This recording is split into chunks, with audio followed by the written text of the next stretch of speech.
Hello viewers, কেমন আছেন সবাই? শীতের এই শুরুতে আপনারা নিশ্চয়ই জলপাই, আমড়া, আমলকি, কদবেল, চালতা সহ আরও নানান রকম ফলের আচার বানাচ্ছেন। আমিও আজকে বিলম্ব ফলের আচার রেসিপি নিয়ে চলে এলাম।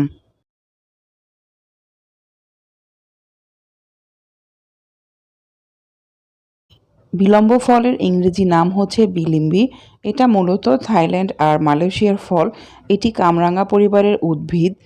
বিলম্ব ফলের অনেক উপকারিতা রয়েছে। এটি খেলে উচ্চ রক্তচাপ, ডায়াবেটিস, কোলেস্টেরল নিয়ন্ত্রণে থাকে এবং ওজন কমে। তবে যাদের কিডনিতে প্রবলেম আছে তারা অবশ্যই কামরাঙা আর বিলম্ব ফল বেশি পরিমাণে খাবেন না, তাহলে কিডনি বিকল হয়ে যাওয়ার একটা ভয় আছে। অনেক সময় অনেকের মৃত্যু পর্যন্ত হতে পারে।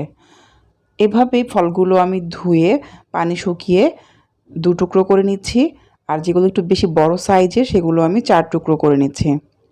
এটি একটি টক জাতীয় ফল। আমি টক বা ঝাল আচার তৈরি করছি। আপনি চাইলে এখানে চিনি ইউজ করে মিষ্টি আচারও তৈরি করে নিতে পারেন।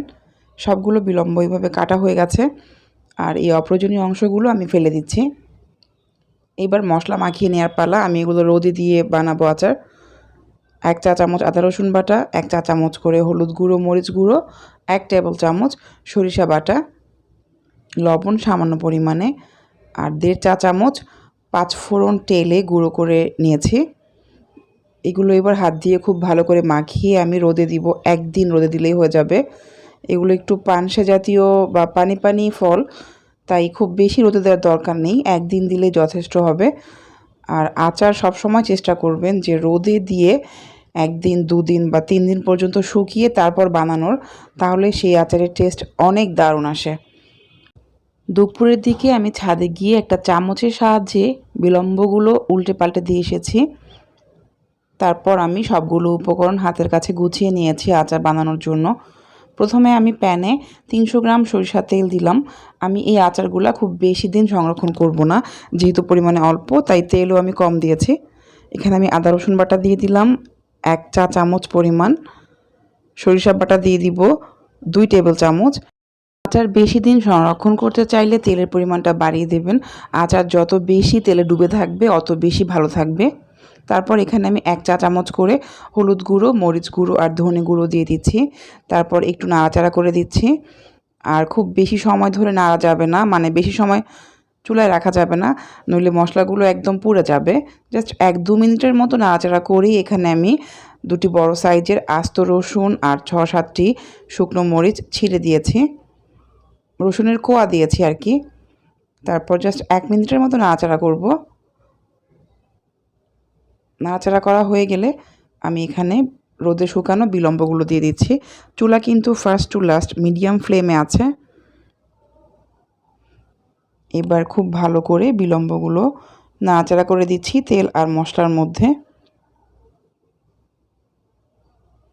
আমি আচারগুলো ফ্রিজারে সংরক্ষণ করব, তাই আমি বেশি তেল দিইনি। এবার এখানে সামান্য লবণ দিয়ে দিচ্ছি।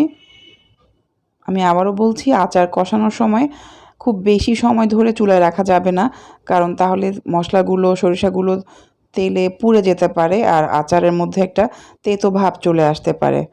এভাবে জাস্ট 5 মিনিটের মতো রাখার পর আমি নামানোর আগ দিয়ে এখানে 1 টেবিল চামচ পরিমাণ 5 ফোড়ন তেলে গুঁড়ো করে নিয়েছিলাম, সেটা দিয়ে দিলাম। 5 ফোড়ন দেওয়ার পর জাস্ট 1-2 মিনিট নাড়াচাড়া করে নামিয়ে ফেললেই হবে। 5 ফোড়ন গুঁড়ো আচারের মধ্যে দারুণ একটা ফ্লেভার অ্যাড করে। এটা ছাড়া আচার আসলে সম্পূর্ণ হয় না। আচার ভালো রাখার টিপসগুলো বলে দিচ্ছি।